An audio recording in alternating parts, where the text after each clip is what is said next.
ઈસુ એ જ પ્રભુ છે. આ દુનિયામાં પ્રભુઓ બહુ બધા છે, પણ પ્રભુ એક જ છે અને તેનું નામ છે ઈસુ. હાલેલુયા. ઈસુ જ દેવનો દીકરો છે, તે જ ઉદ્ધાર કરતા છે. અને ઈસુ આ જગતમાં આવ્યા સમગ્ર માનવ જાતને ઉદ્ધાર આપવાને માટે, તારણ આપવાને માટે, મોક્ષ આપવાને માટે, સાલ્વેશન આપવાને માટે.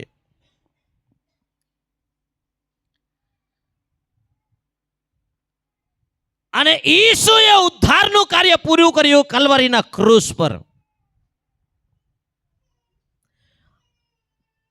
તેને કબરમાં દાટવામાં આવ્યો અને ત્રીજા દિવસે ઈસુ ફરીથી સજીવન થયા. Hallelujah, hallelujah. અને રોમનના પત્ર 8મા અધ્યાયમાં એક કલમ લખવામાં આવી છે, તે પણ વાંચીએ. એની 11મી કલમ. જેણે ઈસુને મરેલામાંથી ઉઠાડ્યો, જેણે ઈસુને મરેલામાંથી ઉઠાડ્યા, તેનો આત્મા જો તમારામાં વસતો હોય, એટલે કે દેવનો આત્મા, પવિત્ર આત્મા, જેણે ઈસુને મરેલામાંથી ઉઠાડ્યો, તેનો આત્મા જો તમારામાં વસતો હોય, હા, તો જેણે ખ્રિસ્ત ઈસુને મરેલામાંથી ઉઠાડ્યો, જેણે ખ્રિસ્ત ઈસુને મરેલામાંથી ઉઠાડ્યો, તે તમારામાં વસનાર પોતાના આત્માની મારફતે, તે તમારામાં વસનાર પોતાના આત્માની મારફતે તમારા મર્ત્ય શરીરોને પણ સજીવન કરશે. તમારા મરેલા શરીરોને પણ સજીવન કરશે. Hallelujah, hallelujah. મારો વિષય છે આજે, આપણે જે ઉદ્ધારના વિષયમાં વાત કરી રહ્યા છે. ઈસુ આ જગતમાં ઉદ્ધાર આપવાને માટે આવ્યા, તારણ આપવાને માટે આવ્યા.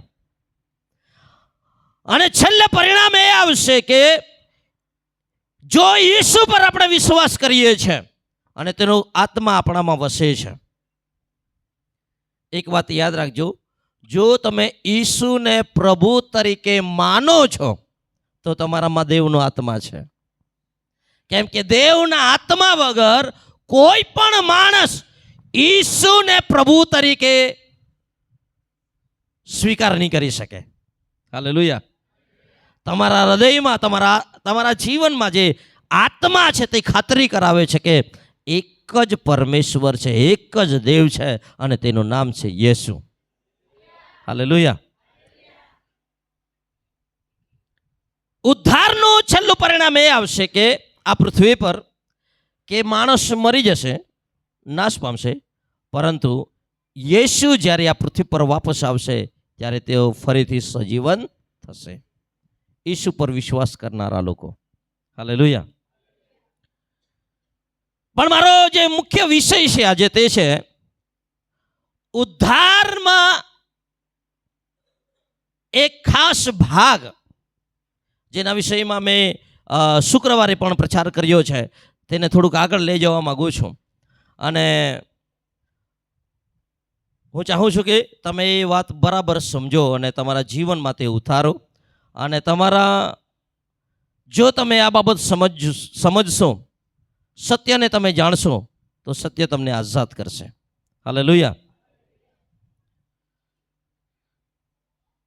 મેં શુક્રવારે પણ કહ્યું કે જો તમે ઉદ્ધાર પામ્યા છો, ઈસુને પ્રભુ તરીકે સ્વીકાર કર્યો છે, તો એક વાત છે, તમે સ્વર્ગમાં જશો જ, એની ગેરંટી છે. હાલેલુયા. સ્વર્ગમાં જશો જો તમે ઈસુને પ્રભુ તરીકે સ્વીકાર કર્યા છે. તમારું શરીર સમુદ્રમાં ફેંકી નાખવામાં આવે, સળગાવી દેવામાં આવે, ગમે તે થાય, પણ તમારું શરીર પુનરુત્થાનના દિવસે ફરીથી સજીવન થશે. હાલેલુયા. પરંતુ ઉદ્ધાર આપણને આજે મળ્યો છે આપણે અનંત જીવનની વાત કરીએ છીએ કે અનંત જીવન એટલે કે સ્વર્ગમાં અનંત કાળ સુધી જીવીશું, એ જ મોટે ભાગે ખ્રિસ્તીઓની વ્યાખ્યા છે કે નહીં? અનંત જીવન બોલીએ એટલે આપણને શું યાદ આવે? આપણે અનંત કાળ સુધી પ્રભુની સાથે રહીશું. એ સાચી વાત છે, પણ ઈસુ અનંત જીવનની વ્યાખ્યા કેવી રીતે આપે છે? પ્રભુ ઈસુ ખ્રિસ્ત, યોહાનમાં આવો.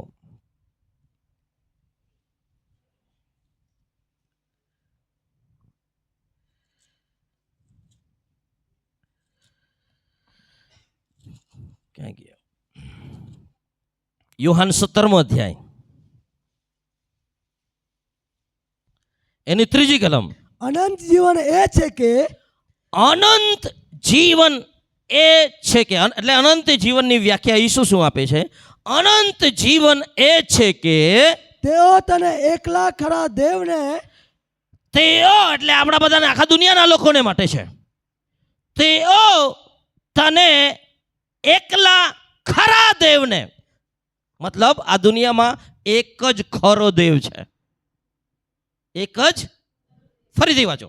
અનંત જીવન એ છે કે તેઓ તને એકલા ખરા દેવને, એક જ એકલો ખરો દેવ છે તેને, તથા ઈસુ ખ્રિસ્ત જેને તે મોકલ્યો છે, તથા ઈસુ ખ્રિસ્ત જેને તે મોકલ્યો છે તેને ઓળખે. તેને ઓળખે. તે હાલેલુયા. અનંત જીવન છે. હાલેલુયા. તો અનંત જીવન ત્યાં જીવીશું એટલું જ નથી. અનંત જીવન જ્યારે તમે ઈસુને ઓળખી લીધા ત્યારથી તમારા જીવનમાં અનંત જીવન શરૂ થઈ જાય છે. હાલેલુયા. હાલેલુયા. એટલે ધ્યાનથી સમજો. આજે મારો જે સંદેશ છે તે ધ્યાનથી સમજો. ઉદ્ધાર જે છે, ઉદ્ધારનું કાર્ય જે છે તે પ્રભુ ઈસુ ખ્રિસ્તે કલ્વારીના ક્રૂસ પર પૂરું કર્યું છે. હાલેલુયા. અને મેં તમને શુક્રવારે કહ્યું, એના આગળ પણ કહ્યું કે ઉદ્ધારનો જે અર્થ જે છે હિબ્રુ ભાષામાં કયો શબ્દ આપ્યો હતો? સોઝો. કયો શબ્દ? મૂળ ભાષામાં સોઝો શબ્દ છે. અને સોઝોનો અર્થ છે પાપની માફી. મારી સાથે બોલો, પાપની માફી, સાજાપણું, સુરક્ષા, ભરપૂરીપણું. આ છે ઉદ્ધાર. હાલેલુયા. અને મેં તમને કહ્યું શુક્રવારે, જૂના કરારમાં દાઉદને તેનો અર્થ સમજાયો હતો. ગીત 103માં, હે?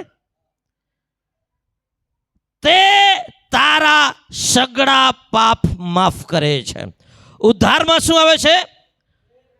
તારા સગળા પાપ માફ કરી દેશે ઈસુ. હાલેલુયા.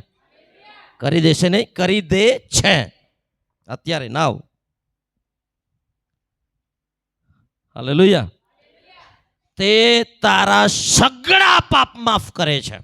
મતલબ તમે કેટલું પણ ખરાબ જીવ્યા, કેટલા પણ પાપ કર્યા, પણ ઈસુનું લોહી એટલું શક્તિમાન છે કે તેના લોહીથી આપણા સગળા પાપ ધોઈ નાખવામાં આવે છે. કેમ એટલું શક્તિશાળી છે ઈસુનું લોહી? કેમ કે તેણે પાપ કર્યું નહીં, તેણે પાપ જાણ્યું નહીં, તેનામાં પાપ હતું જ નહીં. આ પૃથ્વી પર વન એન્ડ ઓનલી માણસ જાત, એક જ મનુષ્ય એવો થયો જેણે પાપ કર્યું નહીં, જેણે પાપ જાણ્યું નહીં, જેનામાં પાપ હતું નહીં. હાલેલુયા. એટલે ઈસુનું લોહી આપણા સગળા પાપ માફ કરે છે. હાલેલુયા. અને પાપ માફ કરવા માટે બહારથી કોઈ પ્રક્રિયા નથી. કોઈ બી પવિત્ર નદીમાં ડૂબકી લગાવો, પાપ ધોવાના નથી. બાપ્તિસ્માના વખતે પાપ નથી ધોવાતા. સમજી લેજો, તમારા પાપ ધોવાને માટે ઈસુનું લોહી છે. હાલેલુયા. એ તો આપણે કબૂલાત કરીએ છીએ જાહેરમાં કે ઈસુ જ પ્રભુ છે, એવો હું માનું છું અને તેના પાછળ ચાલવાનો નિર્ણય કરી લઉં છું. એટલા માટે આપણે બાપ્તિસ્મા લઈએ છીએ. હાલેલુયા. પરંતુ આપણા પાપ માફ કરવાને માટે ઈસુનું લોહી આજે પણ શક્તિશાળી છે. હાલેલુયા. ઈસુનું લોહી આપણા સગળા પાપોની માફી આપે છે.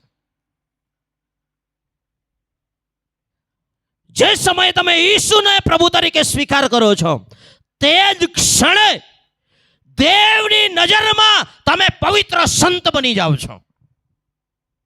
હાલેલુયા. તમને આનંદ નહીં થયો?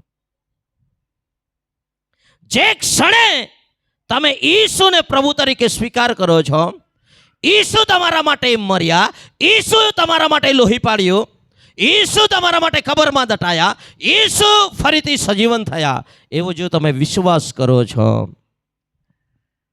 તે જ સમયમાં તમારા સગળા પાપ ઈસુના લોહીથી ભૂસી નાખવામાં આવે છે. હાલેલુયા.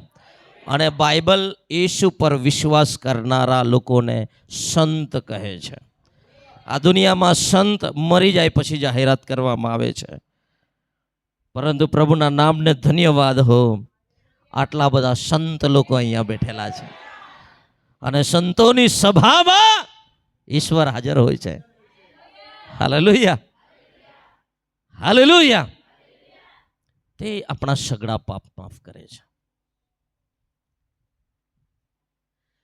સોઝોનો જે અર્થ છે ઉદ્ધાર, ઈસુ મર્યા, ઈસુએ કલ્વરીના ક્રૂસ પર બલિદાન આપ્યું તમારા સગળા પાપોની માફી આપવાને માટે.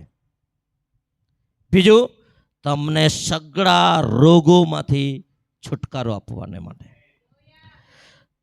ગીતશાસ્ત્ર 103 વાંચો ફરીથી. હે મારા આત્મા યહોવાને સ્તુત્યમાન. નહીં, ત્રીજી કલમથી વાંચો.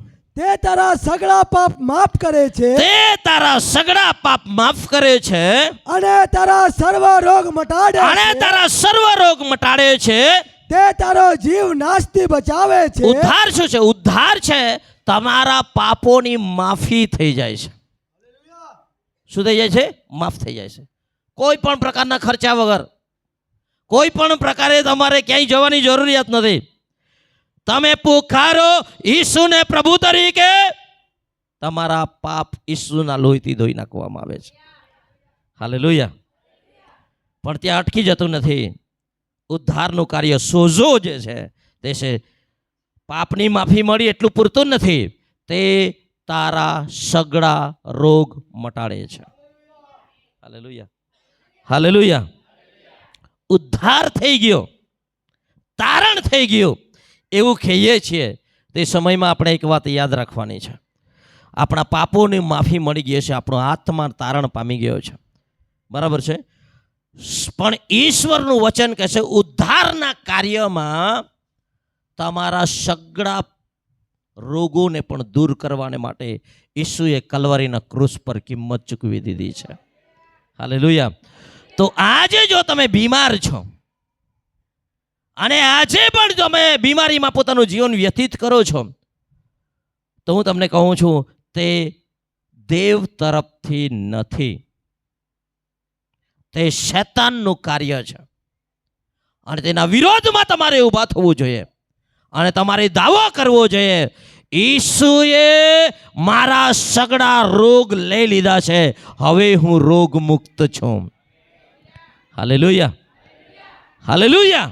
અને જો તમે વિશ્વાસ કરો છો, જે કહે છે તે વિશ્વાસ છે, વિશ્વાસથી જ તમારા પાપોની માફી છે અને વિશ્વાસથી જ તમે સાજા થશો. હાલેલુયા. ઉદ્ધારના કાર્ય અહીંયા અટકી નથી જતું. તે તારા સગળા પાપ માફ કરે છે, સગળા રોગ દૂર કરે છે.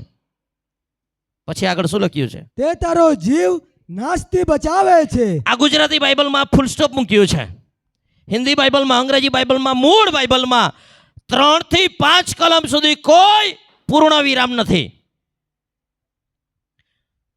તે તારા સગળા પાપ માફ કરે છે, અલ્પવિરામ. તે તારા સગળા રોગ દૂર કરે છે, અલ્પવિરામ. વાત નથી પૂરી થઈ. પાપ માફ થઈ ગયા એટલે વાત પૂરી એવું નથી. વાત હજુ આગળ ચાલે છે. પાપ માફ થયા, તારા સગળા રોગ બી દૂર કરવામાં આવ્યા છે. સગળા પાપની માફી, સગળા રોગમાંથી સજાપણું. હાલેલુયા. ત્યાંથી વાત નથી પૂરી થતી. ફૂલ સ્ટોપ નથી, પૂર્ણ વિરામ નથી. ગુજરાતી બાઇબલમાં છે પણ મૂળ બાઇબલમાં નથી. ત્યાં બી અલ્પ વિરામ છે. શું લખ્યું છે આગળ? તે તારો જીવ નાશથી બચાવે છે. ઉદ્ધારના કાર્ય છે ઈસુએ કલ્વરીના ક્રૂસ પર તમારા મારા માટે 2000 વર્ષ પૂર્વે બલિદાન થયા. તેમાં તેણે આપણને શું આપ્યું છે? પાપની માફી આપી છે. તેણે આપણને સજાપણું આપ્યું છે. અને બીજી અગત્યની વાત, તે તારા જીવને નાશથી બચાવે છે. આ પૃથ્વી પર જ્યાં સુધી તું જીવશે ત્યાં સુધી તું કમોતે નહીં મરીશ. જો તું ઈસુને પ્રભુ તરીકે સ્વીકાર કરે છે, તારો મૃત્યુ કમોતે નહીં થાય. એક્સિડન્ટલી તમે નહીં મરશો. તે તારો જીવ નાશથી બચાવે છે. અને હું તમને કહેવા માંગુ છું, આપણે કેટલી વખત તેમાંથી બહાર આવ્યા છે. આપણને ખબર બી નથી કેટલા ભયંકર ભયંકર અકસ્માતોથી પ્રભુએ મારું ને તમારો બચાવ કર્યો છે. તેણે આપણા જીવને નાશથી બચાવ્યા છે. પણ આ બધું જ વિશ્વાસથી છે. તમારે વિશ્વાસ કરવાનો છે. હું કમોતે નહીં મરીશ. પરમેશ્વરના વચનનો દાવો કરું. ગીતશાસ્ત્ર 118 લખવામાં આવ્યું છે, હું મરીશ નહીં પરંતુ હું જીવીશ અને દેવના કામો આ દુનિયામાં પ્રગટ કરીશ. હાલેલુયા. આ દેવનું જે વચન છે તે આજે બી જીવતું છે. તે જેટલો તમારા જીવનમાં દેવના વચનને સ્થાન આપો છો તે પ્રમાણે જ તમારા જીવનમાં કામ થાય છે. હાલેલુયા. ઉદ્ધારનું કાર્ય અહીંયા પૂરું નથી થતું. પાપની માફી મળી ગઈ, સાજાપણું મળી ગયું, તું જીવતો જ છે, નાશ નથી પામ્યો અને નાશ નથી પામવાનો. બીમારીમાં તું નહીં મરશે. હાલેલુયા. હાલેલુયા. કેટલાક લોકો કહે છે મરવા માટે કંઈ બહાનું તો જોઈએ ને, મરવા માટે કંઈ બહાનું તો જોઈએ એટલે બીમારી આવી. નહીં નહીં નહીં નહીં નહીં નહીં.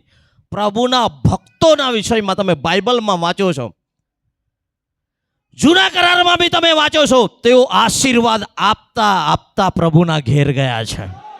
આનંદથી પ્રભુના ઘેર ગયા છે.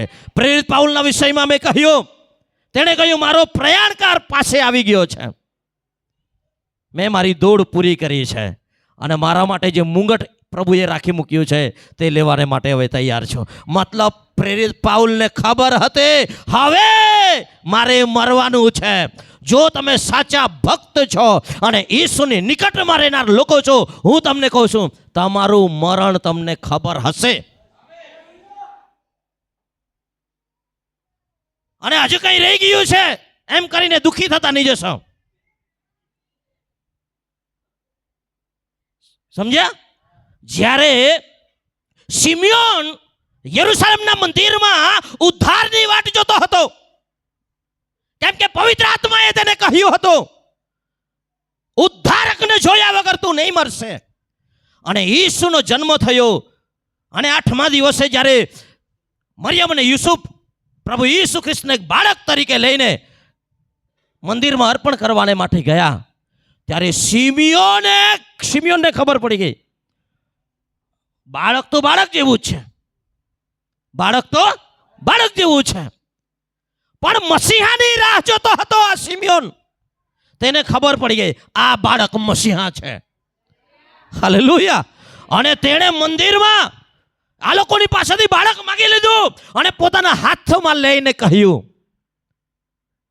હે ઈશ્વર, તે આપેલો વાયદો પૂરો થયો છે. મેં આ તારણહારને જોઈ લીધો છે, તારા તારણને બી મેં જોઈ લીધું. હવે તારા દાસને શાંતિથી જવા દે. હાલેલુયા. બાઇબલનું મરણ આવું છે. હાલેલુયા. એટલે જો તમે મરવાનું વિચારતા હશો, પોટલા બિસ્તરા બાંધી દીધા હશે તો છોડી નાખો. આપણે હજુ બહુ લાંબુ જીવવાનું છે અને પરમેશ્વરના કામો વિશે પ્રગટ કરવાનું છે. હાલેલુયા. અજાયબ કાર્યો પરમેશ્વરના થશે તે આપણે જોવાના છે અને આપણે તેને પ્રગટ કરવાનું છે. Hallelujah, hallelujah. તારણ શું છે? તારણ છે પાપોની માફી તને આ મળે છે. સગડા પાપોની માફી, સગડા રોગોમાંથી સજાપણું, અને તે તારો જીવ નાશથી બચાવે છે. હજુ પૂર્ણ વિરામ નથી, અલ્પ વિરામ જ છે.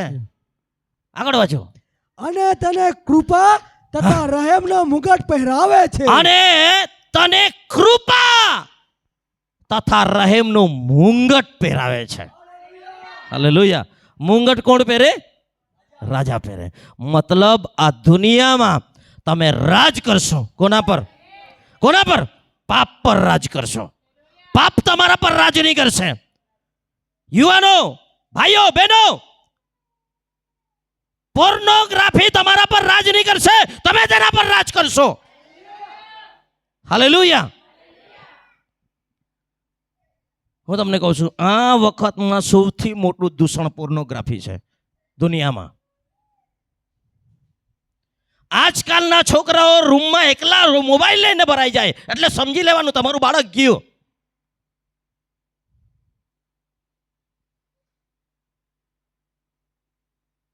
गलत लगा? सही बोला मैं?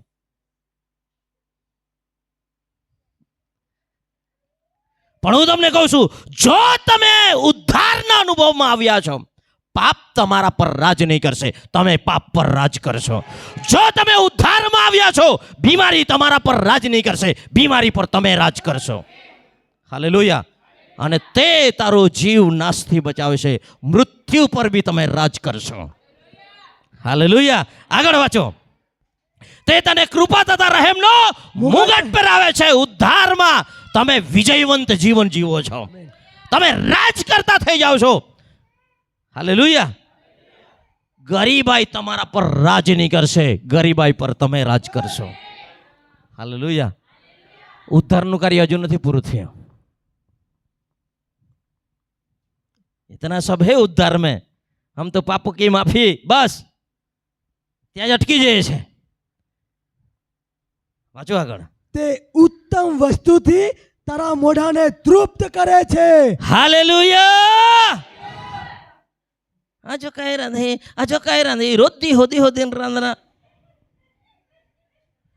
જો તમે આવું વિચારી રહ્યા છો ને એવું જીવન જીવી રહ્યા છો, તો હું તમને કહેવા માંગુ, પરમેશ્વરની ઈચ્છા નથી. પરમેશ્વરની ઈચ્છા છે તે તમને ઉત્તમ વસ્તુઓથી તમારા મોઢાને તૃપ્ત કરે. હાલેલુયા. હું તમને કહું છું, ઉદ્ધારના આનંદ એ છે, તમારે જે ખાવાનું હશે તે તમારા ઘરમાં હાજર હશે. અને એ ઈશ્વરની ઈચ્છા છે, એ ઈશ્વરની ઈચ્છા છે, અને ત્યાં સુધી પહોંચવાનું છે આપણે. હાલેલુયા. તે ઉત્તમ વાનાઓથી આપણને તૃપ્ત કરે છે. આપણે સારા છે એટલા માટે નહીં, ઈશ્વરે કિંમત ચૂકવી દીધી છે એટલા માટે. આપણા સારા કામોથી આ બધું આપણને નથી મળ્યું. આપણને આશીર્વાદ મળે એટલી લાયકાત છે એટલા માટે નથી. ઈસુના કારણે આ બધું આપણને મળે છે. ઈસુના બલિદાનને કારણે એ બધું આપણને મળે છે. હાલેલુયા. ઉત્તમ વાનાથી મુખ તૃપ્ત કરે છે. આગળનું હવે આવશે. હાલેલુયા. હું તમને કહું છું, જો તમને બરાબર ખાવાનું નથી મળતું તો હું તમને કહું છું, પરમેશ્વરના વચનનું મનન કરો. પરમેશ્વરના વચનનું મનન કરો, એને ઉતારો. પાસ્ટર શું બોલી રહ્યા છો? હા, એના માટે તો વધારે મહેનત કરવી પડે ત્યારે સારું ખાવાનું મળે. નહીં નહીં નહીં નહીં નહીં. ઉત્તમ વાનાથી પ્રભુ તમને તૃપ્ત કરશે. હાલેલુયા. મેં તમને કહ્યું, મારી પત્ની ઘણી વખત એવું વિચારે છે આજે અમારે ખાવું છે, હાજર હોય છે મારા ઘરમાં, કેમ કે ધર્મી વ્યક્તિ છે. હાલેલુયા. આપણે બધા ઈસુ ખ્રિસ્તના લોહીથી ધર્મી બન્યા છે. ઉત્તમ વાનાઓથી તે તમને તૃપ્ત કરશે. ઈસુ વગર કેવું હતું? પેંડું ડૂબું, પેંડું ડૂબું, પેંડું ડૂબું.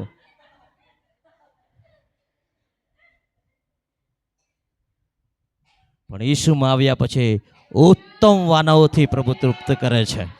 Hallelujah, hallelujah. મેં ઘણી વખત વિચાર કરું છું, ગ્રેસ પિન્ટોની સાથે હું ખાવા માટે બેઠો છું. ગ્રેસ પિન્ટો એટલે કે ભારતને સૌથી શક્તિશાળી સ્ત્રીનો એવોર્ડ મળેલો છે 1 વર્ષમાં. એવી સ્ત્રીની સાથે ખાવાનું બેસીને મેં ખાધું છે રાયન ઇન્ટરનેશનલમાં. અદરાઈ કાહીન મોતે હે.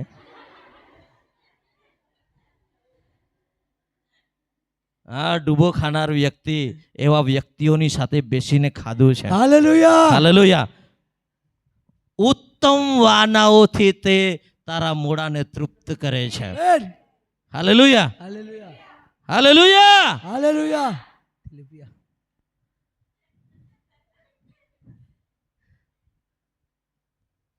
હજુ વાત પૂરી નથી થતી, હજુ આગળ વધે છે. વાંચો. જેથી ગરુડની પેઠે હા, તારી જુવાની તાજી કરાય છે. ગરુડની પેઠે તારી જુવાને તાજી કરવામાં આવે છે. 20 વર્ષ પહેલા મેં 47 વર્ષનો લાગતો હતો, પણ આજે 20 વર્ષ પછી હું 26 વર્ષનો લાગુ છું. તમને નહીં લાગતો હશે, પણ અંદર જવાની એવી છે. હાલેલુયા.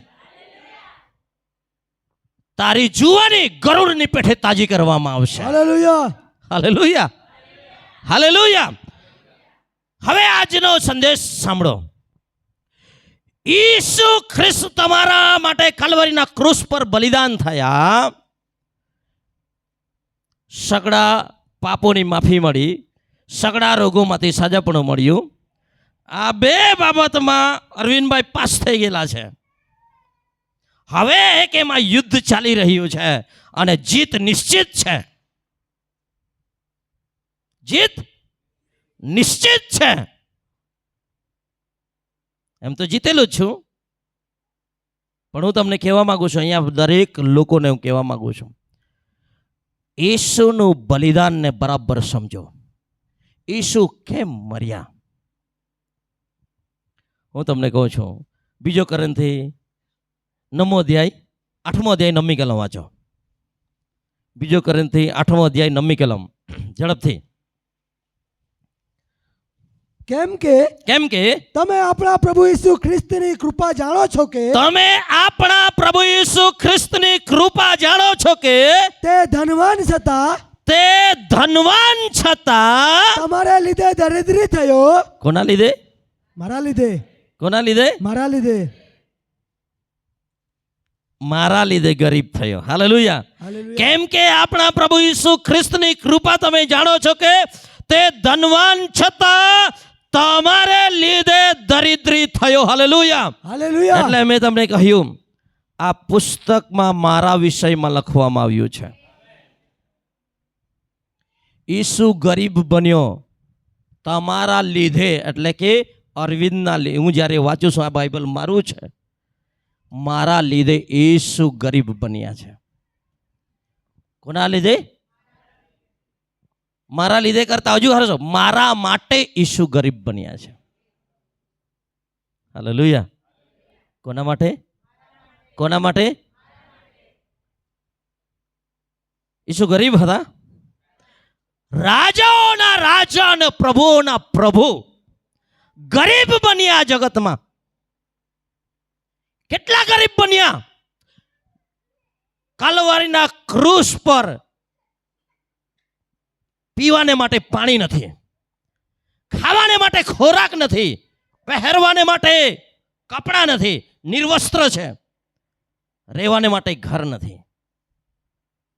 એટલા કંગાળ ઈસુ બન્યા. કોના માટે? કોના માટે? પરમેશ્વરનું વચન કહે છે, મારા લીધે તે ગરીબ થયા. કેમ?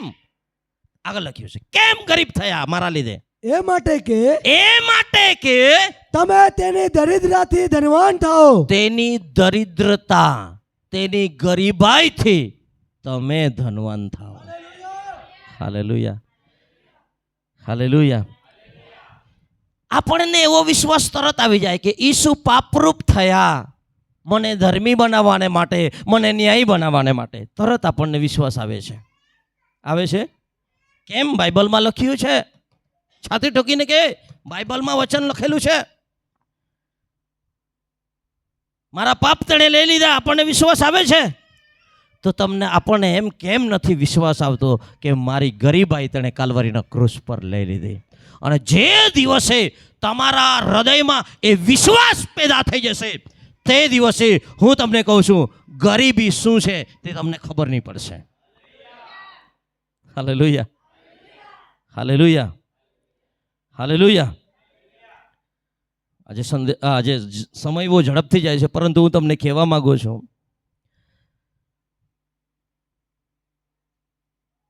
મારી સાથે કલમ વાંચો. પુનર્નિયમ એનો 30મો અધ્યાય 19મી કલમ. મારી બહુ બધી કલમો મારા હૃદયમાં આવે છે. હવે થોડી થોડી કટ કરીને બધી કેવી પડશે. હું આજે આકાશને તથા પૃથ્વીને તમારી સામે સાક્ષી રાખું છું. ધ્યાનથી સાંભળજો. પ્રભુ કહે છે, હું આકાશને તથા પૃથ્વીને તમારી સામે સાક્ષી રાખું છું. તમારી સામે સાક્ષી રાખું છું. હા, કે મેં આજે તારી આગળ જીવન તથા મરણ, આશીર્વાદ તથા શ્રાપ મૂક્યા છે. માટે જીવન પસંદ કરકે તું તથા તારા સંતાન જીવતા રહે. હાલેલુયા. ધ્યાનથી સમજો. પ્રભુ કોઈ દિવસ તમને કંઈ આપ્યું નથી કે આ ગરીબાઈ ઈસુએ આપી દીધી, આ બીમારી ઈસુએ આપી દીધી, એવું નથી. ઈસુએ, પ્રભુએ તમારા માટે એક બાજુ આશીર્વાદ અને એક બાજુ શ્રાપ મૂક્યા છે. એવું જ લખ્યું છે ને? આશીર્વાદ બી મૂકેલા છે, શ્રાપ બી મૂકેલા. પસંદગી કરવાની તમારે ને મારે છે. Hallelujah, hallelujah. અને શું લખ્યું છે? પ્રભુની ઈચ્છા બી તેણે પ્રગટ કરી છે કે મારી ઈચ્છા છે તું આશીર્વાદ પસંદ કરે. શું પસંદ કરે? આશીર્વાદ. પણ આજે દુઃખની વાત એ છે કે ઘણા બધા લોકો આશીર્વાદ પસંદ નથી કરતા, શ્રાપને પસંદ કરીને પોતાનું જીવન પૂરું કરી દે છે. હું તમને કહું છું, પ્રભુની ઈચ્છા મારા માટે, તમારા માટે એ છે કે તમે આશીષમાં જીવન જીવો, શ્રાપમાં નહીં. હાલેલુયા. અને કોને સાક્ષી રાખેલા છે? કોને સાક્ષી રાખેલા છે? આકાશને તથા પૃથ્વીને. કોઈ દિવસ વિચાર્યું છે આને કેમ સાક્ષી રાખ્યા? આકાશને અને પૃથ્વીને પ્રભુએ સાક્ષી રાખ્યા છે. સાક્ષી કોને કહેવાય? વાત વેની, આ વાત થયેલી ત્યાં તું હાજર હતો કે હાજર હતી, તું સાક્ષી છે. અને આ સાક્ષી છે તે કોઈ દિવસ ફરે નહીં. સાચી વાત છે કે ખોટી વાત? હાલેલુયા. પ્રભુએ આકાશને સાક્ષી રાખ્યું છે. કોને? આકાશને, મારા આશીષને માટે. બીજું કોને સાક્ષી રાખ્યું છે? પૃથ્વીને. તે જમાનામાં કઈ વધારે પૈસાનો વધારે વ્યવહાર નહોતો. આશીષ જે છે તે ભૂમિમાંથી. શામાંથી? ભૂમિમાંથી. અને ભૂમિમાંથી આશીષ મળે તેના માટે આકાશમાંથી વરસાદ પડવો જોઈએ. સમજાય છે? 6000 વર્ષ પહેલાની વાત કરું છું.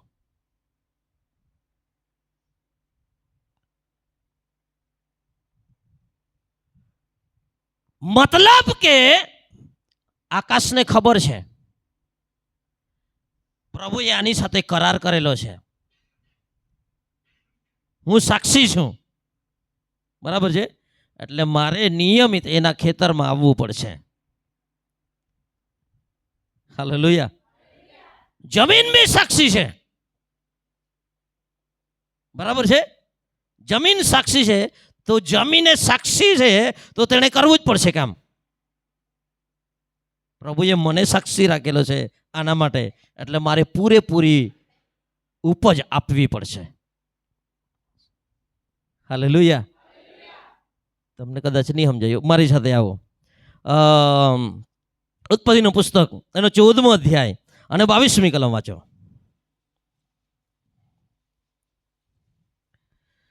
ઉત્પત્તિ 14:22. ઇબ્રામે સોદોમના રાજાને કહ્યું કે અને ઇબ્રામે સદોમના રાજાને કહ્યું કે યહોવા પરસ્પર દેવ, યહોવા પરાત્પર દેવ, જે આકાશ તથા પૃથ્વીનો ધણી, તે આકાશ તથા પૃથ્વીનો ધણી, તેની ગમ મેં પોતાનો હાથ ઊંચો કરીને સમ ખાધા છે કે હા, હું સૂતળી કે જોડાની વાદળી કે તારી કઈ પણ વસ્તુ નહીં લઉં. રખે ને તું કહે કે ઇબ્રામ હા, મારાથી ધનવાન થયો છે. હાલેલુયા. હાલેલુયા.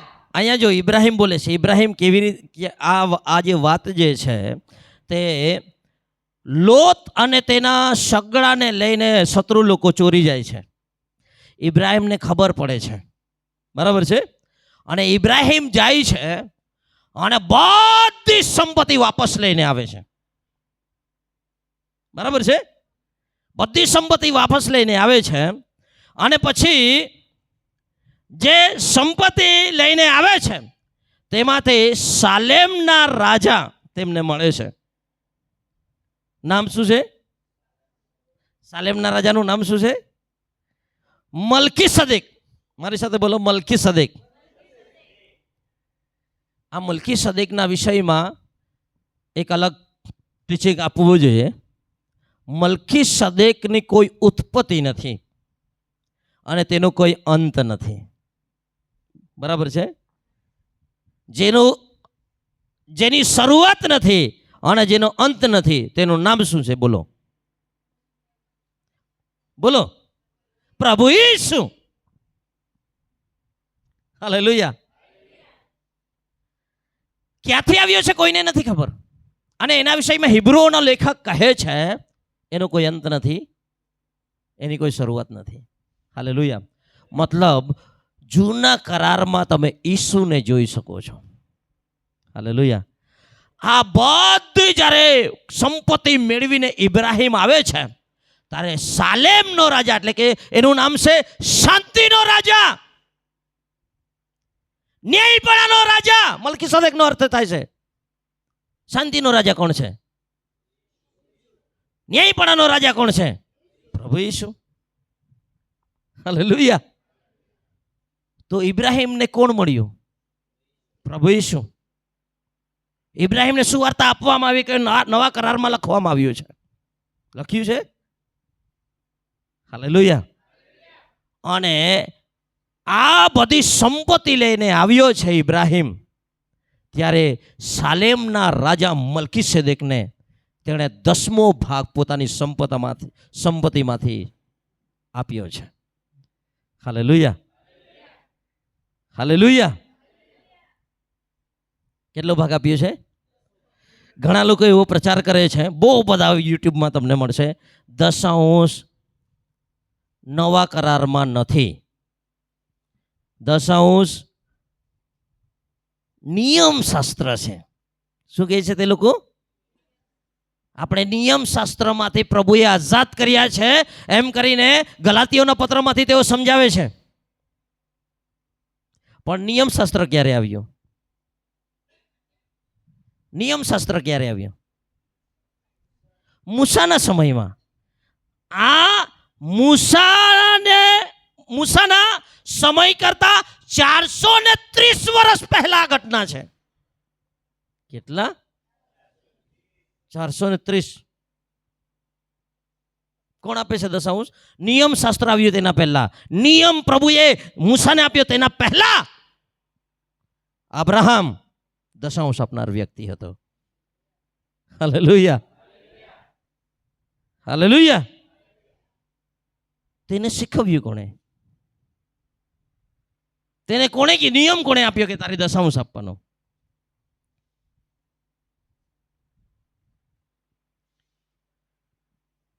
અબ્રાહમ પ્રકાશન દ્વારા, પ્રકટીકરણ દ્વારા રાજી ખુશીથી ઈશ્વરને પોતાનું ટાઈથ આપ્યું છે. Hallelujah, hallelujah. આ વિષય એટલો વિશાળ છે ને, મેં એનો અભ્યાસ કર્યો, હું ચકિત થઈ ગયો છું.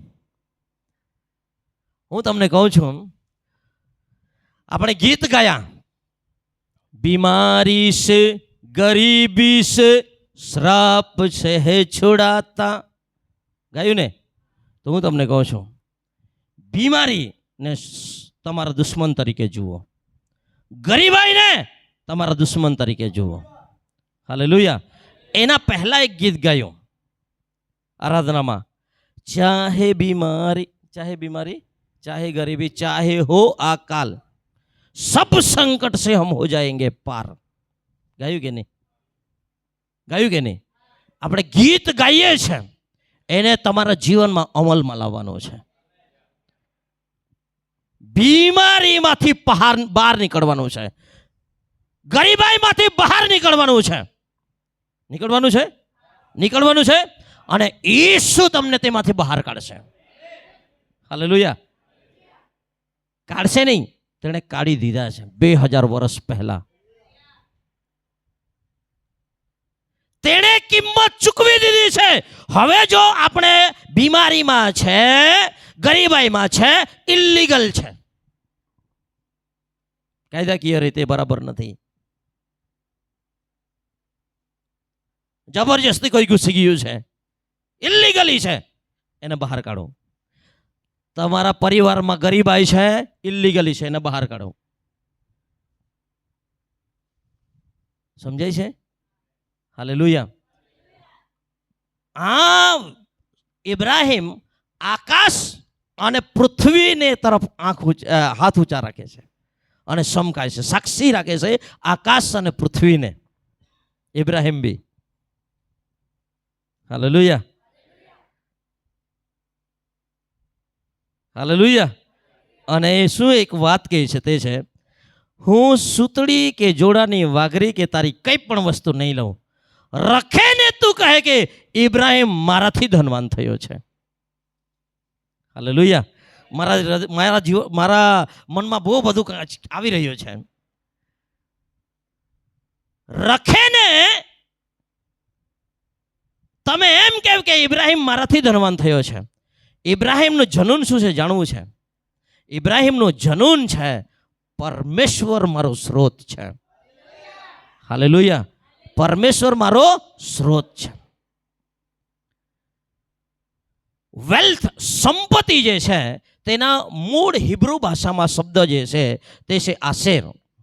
આવું છે, આશેર, સંપત્તિ. બરાબર સમજો. ભણેલા ઘણા લોકોનું ચર્ચ છે એટલે સમજાવું છું, બરાબર છે. અને જે ભણેલા ગણેલા નથી તેમને બી પ્રભુ ભણેલા ગણેલાની જીભ આપે છે, એવું યર્મિયામાં લખ્યું છે. એટલે અભણ છે એમ કરીને કરી નહીં રહેતા. હાલેલુયા. ભણેલાની જીભ પ્રભુ તમને આપશે. અને હું તમને કહું છું, જે પ્રભુમાં છે તે આ દુનિયાના ડોક્ટરેટ થયેલા વ્યક્તિઓ કરતા વધારે બુદ્ધિશાળી માણસ અહીંયા છે. હાલેલુયા.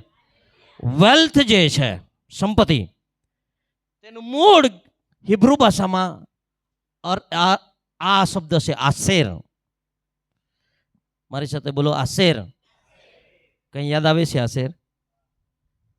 શું હતું આશેર? યાકૂબનો છોકરો હતો એકનું નામ આશેરનું કુળ. બરાબર છે. આશેરને પ્રભુએ આશીર્વાદ આપ્યો ત્યારે રોટલી સંબંધી આશીર્વાદ આપ્યો છે. એ બધું બહુ લાંબુ થઈ જશે એટલે હું નથી જતો. પણ આ સંપત્તિ માટેનો શબ્દ આશેર છે. આટલું સમજાયું? સમજાયું? આ આશેર જે મૂળ શબ્દ છે તેમાંથી આવ્યું છે માશેર. કયો શબ્દ આવ્યો છે? માશેર. આ હિબ્રુ ભાષાના શબ્દો છે. કયા ભાષાના છે? હિબ્રુ ભાષાના. આશેર એટલે સંપત્તિ. અને આનો જે જોડણી છૂટી પાડો ને હિબ્રુ ભાષામાં, તે બધું લાંબુ થશે, પણ હું તમને અર્થ કહી દઉં છું કે ઈશ્વર મારો સ્રોત છે. મને બધું ક્યાંથી મળે છે? ઈશ્વર તરફથી મળે છે. હાલેલુયા. ઈશ્વર મારો પુરવઠો છે એવો અર્થ થાય છે. મારું પૂરું પાડનાર ઈશ્વર છે. આશેર. હાલેલુયા. સમજાય છે? સમજાય ને? હવે તમે જુઓ, જે સંપત્તિ છે, તિમોથીના પત્રમાં લખ્યું છે, તમને તમારી પાસે આ જમાનાના ધનવાનોને કહે કે તે પોતાને સંપત્તિ પર આધાર નહીં રાખે અને તેના પર ભરોસો નહીં રાખે, પણ સંપત્તિ ઉદારતાથી વાપરવા માટે તમને આપે છે. તે દેવ પર તેઓનો ભરોસો રહે. કોના પર ભરોસો રહે? દેવ પર. હાલેલુયા. સંપત્તિ પર નહીં, સંપત્તિ આપનાર દેવ પર, જે ઉદારતાથી આપે છે સંપત્તિ. બરાબર છે? ઘરે જઈને વાંચજો. તિમોથીના પત્રમાં 5મા કે 6ઠા અધ્યાયમાં છે. બરાબર છે? ઓકે. હવે આનો અર્થ છે સંપત્તિ, આશેર. આ આશેરમાંથી આવ્યું છે માસેર. માસેરનો અર્થ શું છે? એનીબડી?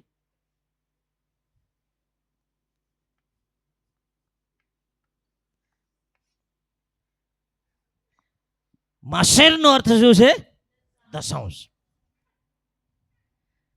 હાલેલુયા. હવે ધ્યાનથી સમજો.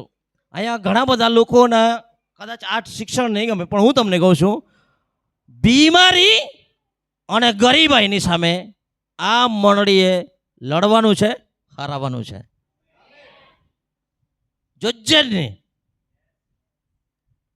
બરાબર છે? બીમાર આવવાનું, પણ કાયમ બીમારી લઈને નહીં મરવાનું. ગરીબ આવવાનું, પણ ગરીબાઈમાં મરવાનું નહીં. પરમેશ્વરની ઈચ્છા છે તમે સગળા રોગોમાંથી સારા થાવ, અને પરમેશ્વરની ઈચ્છા છે તમે સગળી બાબતોમાં આશીર્વાદિત જીવન જીવો. હાલેલુયા. હાલેલુયા. હવે આશેરમાંથી માસેર આવ્યો. આશેરમાંથી માસેર આવ્યો. એનો અર્થ બી જબરજસ્ત છે, પણ આપણે આગળ વધીએ. હવે મેં તમને કહ્યું કે ઇબ્રાહીમે દશાંશ આપ્યો મલ્કીસદેકને.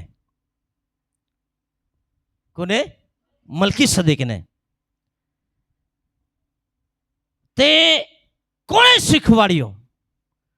તો તેને પ્રકાશન મળ્યો કે આ આપનાર, આ કમાણી મારી શક્તિથી નથી, આ કમાણી કરવા માટે શક્તિ આપનાર ઈશ્વર છે. હાલેલુયા. આવીએ મારી સાથે પુનર્નિયમમાં આવો. આ મારા સંદેશાની કલમ આમાંથી હજુ નથી આવી ને બીજું જ ચાલે છે. પુનર્નિયમ 8મો અધ્યાય.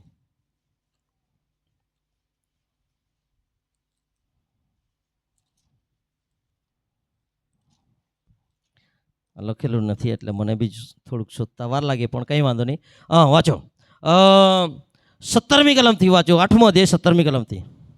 અને રખેને તું મનમાં એમ ધારે કે, અને રખેને તું મનમાં એમ ધારે કે મારી પોતાની શક્તિથી ને મારી પોતાની શક્તિથી ને મારા હાથના સામર્થ્યથી અને મારા હાથના સામર્થ્યથી મેં આ સર્વ સંપત્તિ મેળવી છે. મેં આ સર્વ સંપત્તિ મેળવી છે એવું તને લાગે. એટલે આગળ તમે વાંચો તો પ્રભુ પારખું કરે છે. શું કરે છે? પ્રભુ શું કરે છે? પારખું. બધા હોશમાં તો છો ને? હોશમાં છો?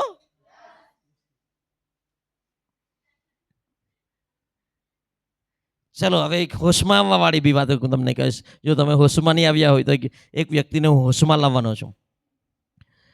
રખીને તું મનમાં એમ ધારે કે મારી પોતાની શક્તિથી ને મારા હાથના સામર્થ્યથી મેં આ સર્વ સંપત્તિ મેળવી છે, પણ તું યહોવા તારા દેવનું સ્મરણ રાખ, કેમ કે, સાથે મળીને વાંચો, કેમ કે સંપત્તિ મેળવવા સારું તને શક્તિ આપનાર તે જ છે. સંપત્તિ મેળવવા સારું તને શક્તિ આપનાર દેવ છે. હાલેલુયા. તારા સામર્થ્યથી અને તારી શક્તિથી તું કમાયો નથી, એ તને યાદ રહે. Hallelujah, hallelujah. અને ઇબ્રાહિમ જાણતો હતો મારી સાથે 318 કવાયત કરેલા શીખવેલા યુદ્ધ કરનાર ચાકરો છે, તેના લીધે મને વિજય નથી મળ્યો, મને વિજય આપનાર મારા પરમેશ્વર છે. એટલે ઇબ્રાહિમે આવીને મલ્કીસેદેકને દશાંશ આપ્યો, જ્યારે નિયમ શાસ્ત્ર બી આવ્યું નથી. નિયમ શાસ્ત્રના ઓછામાં ઓછા 400 વર્ષ પહેલાથી પ્રકટીકરણ દ્વારા ઇબ્રાહિમ દશાંશ આપતા થયો. હાલેલુયા. તમે કહેશો ઇબ્રાહિમ કેમ ધનવાન થયો? તો ઇબ્રાહિમ ધનવાન થયો તેનું કારણ આ છે. હાલેલુયા. પાસ્ટર, આ તો તમે એક વાત કરી દીધી, નિયમ શાસ્ત્રની પહેલા, એનાથી નહીં સાબિત થાય. સારું, ત્યારે ઇબ્રાહિમનો છોકરો કોણ હતો? ઈસાક. ઈસાકે દુકાળમાં વાવણી કરી. ઈસાકે દુકાળમાં કોણ માણસ વાવણી કરે? મૂર્ખ છે? મૂર્ખ કરે. સાચી વાત છે કે ખોટી વાત? પણ દુકાળમાં ઈસાકે વાવણી કરી અને 30 ગણું નહીં, 100 ગણું પાક્યું તેનું. તેનો આધાર કોણ હશે? તમે વિચાર કરો.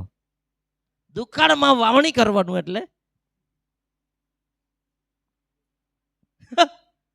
હાલેલુયા. અને હું તમને કહું છું, અબ્રાહામને જોઈને ઈસાક દશાંશ આપતા શીખ્યો. બધી કલમ નથી વંચાવતો, પણ સાંભળો મને. અને અબ્રાહામથી શીખ્યો ઈસાક, અને ઈસાકથી શીખ્યો યાકૂબનો છોકરો કોણ હતો? અરે, ઈસાકનો છોકરો કોણ હતો? યાકૂબ. હે ને? હવે ધ્યાનથી સમજો. યાકૂબ તો ચીટર, ઠગીને બધું જયેશપણું લઈ લીધું, ભાગ્યો. પણ તેણે પોતાના બાપ ઈસાકને બી જોયો હતો, તેના દાદાને જે વારસો હતો તે તેને ખબર હતી. તે ભાગ્યો ને એક જગ્યાએ બેથલમાં ઊંઘી ગયો, પથ્થર મૂકીને.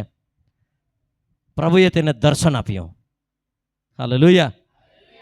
અને તે જ સમયમાં યાકૂબે કીધું, મારા બાપના ઘેર સહી સલામત હું આવીશ, અને તું મને જે કંઈ સંપત્તિ આપશે તેનો 10મો ભાગ હું તને આપીશ. હાલેલુયા. નિયમ શાસ્ત્ર છે યાકૂબના વખતમાં? છે? નથી. હાલેલુયા. અને તમને ખબર છે, એક લાકડી લઈને નીકળ્યો હતો.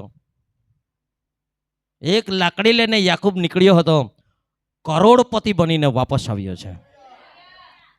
તેની પાસે દાન આપવા માટે કેટલી સંપત્તિ છે. પોતાના ભાઈને પટાવવા માટે બી તેની પાસે સંપત્તિ છે. એટલે આટલું લઈ લે.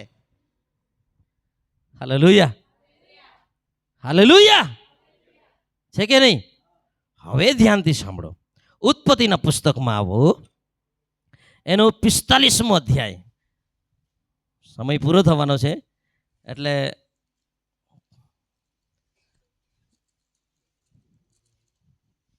આ વિષય એવો છે.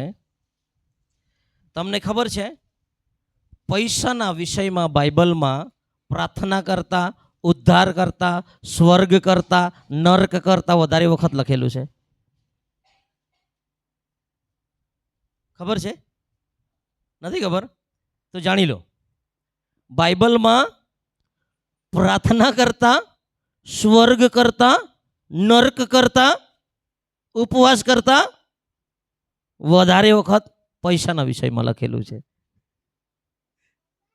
અને એ જ પૈસાના વિષયમાં આજે ચર્ચોમાં શિક્ષણ નથી. અને આજે દુનિયામાં સર્વે કરવામાં આવ્યું છે,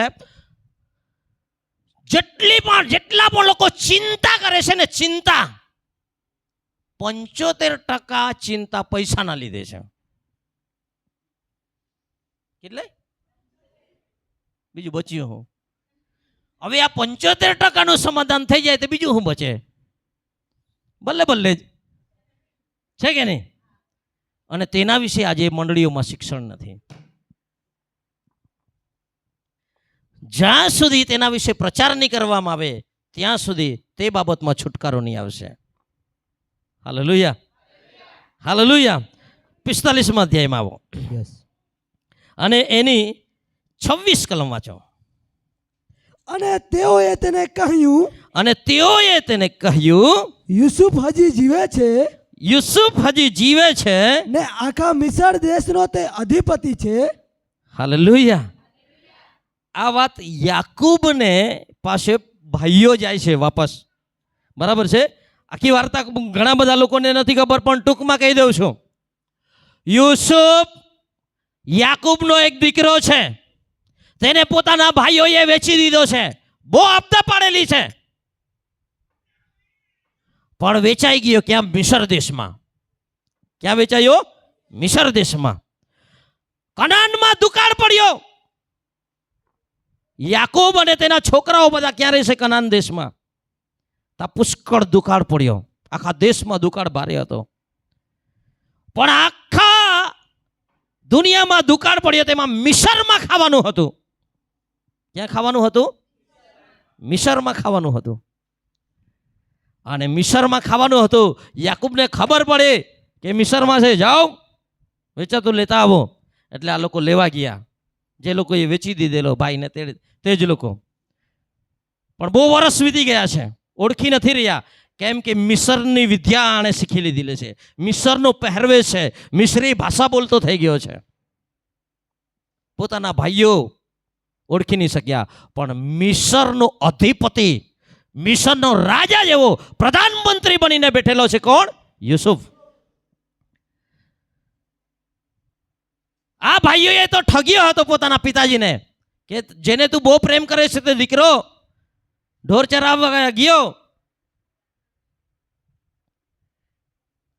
રાની પશુએ તેને ખાઈ નાખ્યો છે. અને બાપાએ બહુ રંગીન જબ્બો સીવડાવેલો તેના માટે ખાસ. તે જબ્બો કાઢી લીધો અને એક જાનવરને મારીને લોહીવાળો કરી દીધો અને બતાવ્યું, તારો દીકરો યુસુફ મરી ગયો છે, કોઈ જંગલી જાનવર ખાઈ ગયું છે. યાકૂબ તો બહુ રડવા લાગ્યો, કેમ કે સૌથી વધારે પ્રેમ કરતો હતો રાહેલનો દીકરો. કેમ કે રાહેલને બહુ પ્રેમ કરતો હતો. બેન નાડિયા નહીં રાખના, પક્ષપાત વેજાનારો. કેમ કે એક વેલ ઓછો પ્રેમ એને એક વેલ વધારું ત્યાં કહતા પ્રભુ બરાબર ગોઠવ્યો. હાલેલુયા. રાહેલ પર વધારે પ્રેમ કરતો હતો યાકૂબ, અને તેના કારણે યુસુફ પર તે વધારે પ્રેમ કરતો હતો. હાલેલુયા. 12 ભાઈઓમાંથી સૌથી વધારે પ્રેમ યુસુફને તે કરતો હતો. હાલેલુયા. પણ યાકૂબને ખબર પડી કે મરી ગયો છે. રડવા લાગ્યો. તેણે દિલાસો બી લેવાની ના પાડી. અને હવે તો વર્ષો વીતી ગયા, હવે માની લીધું કે મારો દીકરો મરી ગયો છે. પણ હવે ખબર પડી કે તે તો એક પ્રધાનમંત્રી બેઠેલો છે, મિસર દેશનો પ્રધાનમંત્રી બની ગયો છે. હાલેલુયા. અને ભાઈઓએ જઈને કીધું, ટૂંકમાં વાર્તા કહું છું, ઘરે જઈને વાંચજો, કે તારો દીકરો અમારો ભાઈ જીવે છે અને મિસર દેશનો વડાપ્રધાન બનેલો છે. હાલેલુયા. પછી શું લખ્યું? તે અધિપતિ છે. અને યાકૂબ સ્તબ્ધ થઈ ગયો. તપ્ત થઈ ગયો. કેમ કે તેણે તેઓની વાત માની નહીં. ધ્યાનથી સાંભળજો, એક રહસ્ય બોલું છું. યાકૂબ જીવે છે એમ કીધું, પણ તે લોકો યુસુફ જીવે છે એમ કીધું, અને પ્રધાનમંત્રી છે એવું બી કીધું. પણ યાકૂબે વાત માની નહીં માની. હાલેલુયા. હાલેલુયા. 27મી કલમ વાંચો. અને યુસુફે તેઓને જે વાત કરી હતી તે સર્વ તેઓએ તેને કહી. અને યુસુફે તેઓને પોતાના ભાઈઓને જે કહ્યું હતું તે સર્વ તેઓને તેણે કહ્યું. અને તેને તેડવા સારું, અને તેને બોલાવવા, એટલે યાકૂબને બોલાવવા માટે યુસુફે જે ગાડા મોકલ્યા હતા. ગાડા એટલે કે રથો. ગાડા લખ્યું છે એટલે ગાડે એ વેવ ના હોકા, રથો મોકલ્યા હતા. બરાબર છે. યુસુફે જે રથો મોકલ્યા હતા તે જ્યારે તેના બાપ યાકૂબે જોયા તે જ્યારે તેના બાપ યાકૂબે જોયા ત્યારે તે શુદ્ધિમાં આવ્યો. ત્યારે તે ભાનમાં આવ્યો. ભાનમાં છો કે ભાનમાં છો? જાગતા છો ને? ધ્યાનથી સમજો. વાત કહી ત્યારે નહીં માન્યો, પણ શું જોયું? રથો જોયા ત્યારે તે ભાનમાં આવ્યો કે સાચું જ પ્રધાનમંત્રી બનેલો હોય એમ. ત્યાં સુધી નહીં માન્યો. હાલેલુયા. હવે ભાનમાં કેમ આવ્યો તે હું તમને કહું છું. સાંભળવું છે? 45મા અધ્યાયની 23મી કલમ વાંચો.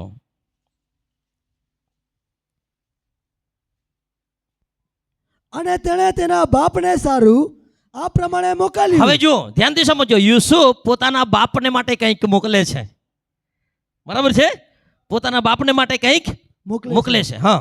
મિસર દેશના ઉત્તમ વસ્તુઓથી લાદેલા 10 ગધેડા. ધ્યાનથી સમજો. મિસર દેશના ઉત્તમ વસ્તુઓ જેના પર મૂકેલા છે એવા 10 ગધેડા. હા. ને માર્ગને માટે તેના બાપને સારું અનાજ તથા રોટલી હા તથા ખોરાકથી લાદેલી 10 ગધેડીઓ. હા તેણે જોઈ. બરાબર? ધ્યાનથી સમજો. આ યાકૂબ કેમ હોશમાં આવ્યો જાણવું છે? કેમ કે તેણે 10 ગધેડા જોયા. આ બાજુ 10, આ બાજુ 10 ગધેડા અને ગધેડીઓ.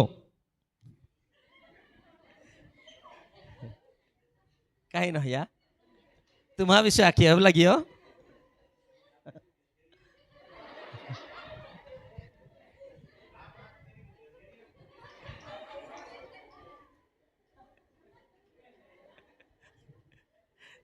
अरे હું મિસર દેશમાં છું, અહીંયા થોડો છું ભાઈ.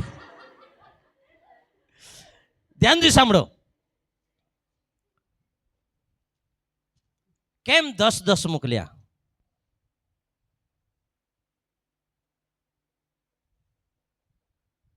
એના પહેલા એક વાત કરી દઉં. આ ગધેડું જે છે ને, ગધેડું એ બહુ કિંમતી પ્રાણી હતું તે જમાનામાં. બહુ કિંમતી પ્રાણી હતું. સમજાય છે? અને ગધેડું જે છે તે પુષ્કળ કામ કરનાર લેબરર જાનવર છે. બરાબર? તેને પુષ્કળ કામ કરાવવામાં આવે ગધેડાને. ગધેડા પર ભોજન મૂકીને પછી ઉપર ચડાવવામાં આવે. આજે તો પણ તમે હિમાચલ પ્રદેશમાં જાઓ તો ઘર બનાવવા માટેનો બધો સામાન જે છે તે ગધેડા પર લઈ જવામાં આવે છે પહાડોમાં. અને જેવ ચાંતે ગધેડાને બહુ પુષ્કળ કામ કરાવવામાં આવતું. હાલેલુયા. અને ઈસુ જ્યારે યરુશલેમમાં પ્રવેશ કરે છે ત્યારે ગધેડા પર બેસીને આવે છે. બરાબર છે? કેમ? કેમ કે ઈસુ જ્યારે આ જગતમાં આવ્યા ત્યારે એક કામ કરવાનું હતું, કઠિન કામ. કયું કામ? કયું કામ? ઉદ્ધારનું કામ. મારા ને તમારા સમગ્ર માનવ જાતના પાપને માટે કિંમત ચૂકવવાની હતી. ઉદ્ધારનું કામ પૂરું કરવાનું હતું. અને ઉદ્ધારનું કામ કાલ્વરીના ક્રૂસ પર ઈસુએ કઠણમાં કઠણ કામ પૂરું કર્યું. હાલેલુયા. હાલેલુયા. ઈસુ ગધેડા પર આવ્યા આ પૃથ્વી પર 2000 વર્ષ પહેલા. પરંતુ હવે જ્યારે આવશે ત્યારે તે ગધેડા પર નહીં આવશે. હવે શાના પર આવશે? ઘોડા પર બેસીને આવશે. રાજા ઈસુ રાજા દુલ્હા બનીને પોતાની દુલ્હનને લેવાને માટે આવનાર છે. હાલેલુયા. ગધેડા એટલા માટે કે તે ઉદ્ધારનું કામ પૂરું કરવાને માટે આવ્યા. એટલે ઈસુ ગધેડું જે સખત પરિશ્રમ કરનારું છે તેના પર બેસીને આ જગતમાં યરુશલેમમાં પ્રવેશ કર્યો. પરંતુ હવે જે સખત કામ કરનાર નહીં, રાજા બનીને આવવાના છે. કેવા રાજા? વર રાજા બનીને આવવાના છે. અને હું અને તમે કન્યા મને ને તમને લેવાને માટે આવવાના છે. હાલેલુયા. અને જ્યારે આ ગધેડાઓને 10 ગધેડાઓથી લાદેલા સામાન બધો લઈને મોકલ્યા છે યુસુફે, તે જોઈને યાકૂબ શુદ્ધિમાં આવી ગયો, ભાનમાં આવી ગયો કે મેં ભણાવેલું મારા પોયરાઓને તે જ રીતે આ 10 ભાગ એ કોઈ મિસરના નથી, મારા દીકરાએ મારા માટે મોકલ્યો છે, પિતાને માટે મોકલ્યો છે 10મો ભાગ. Hallelujah, hallelujah. હવે તમે કહેશો, હજુ એનો ખુલાસો જવા દઈએ. હવે મારી સાથે ઉત્પત્તિ એનો 47મો અધ્યાયમાં આવો. ઘણી બધી કલમો હું જવા દઉં છું. 47, 23 અને 24મી કલમ વાંચો. અને યુસુફે લોકોને કહ્યું, હા, જુઓ મેં તમને તથા તમારી જમીનને ફારૂનને સારું હા, આજ વેચાતા લીધા છે. આજ વેચાતા લીધા છે. જુઓ તમારે સારું આ ભી રહ્યા. હા, તમે જમીનમાં તે વાવો, તમે જમીનમાં તે વાવો, અને એમ થશે કે જે ઉપજે તેમાંથી તમે 5મો હિસ્સો, હા, જે ઉપજે તેમાંથી 5મો હિસ્સો ફારૂનને આપજો, ને 4 હિસ્સા, હા, ને 4 હિસ્સા ખેતરના બીને સારું, તથા તમારે ખાવાને સારું, તથા તમારા ઘરનાને સારું, તથા તમારા છોકરાના અન્નને સારું, તમારા થશે. હાલેલુયા. ધ્યાનથી સમજો, આટલી વાત સમજી લો પછી બંધ કરું છું. આજે સંદેશ છે એની શરૂઆત જ નથી થઈ. પહેલી વાત તો પૃષ્ઠભૂમિ આપી છે, બરાબર છે.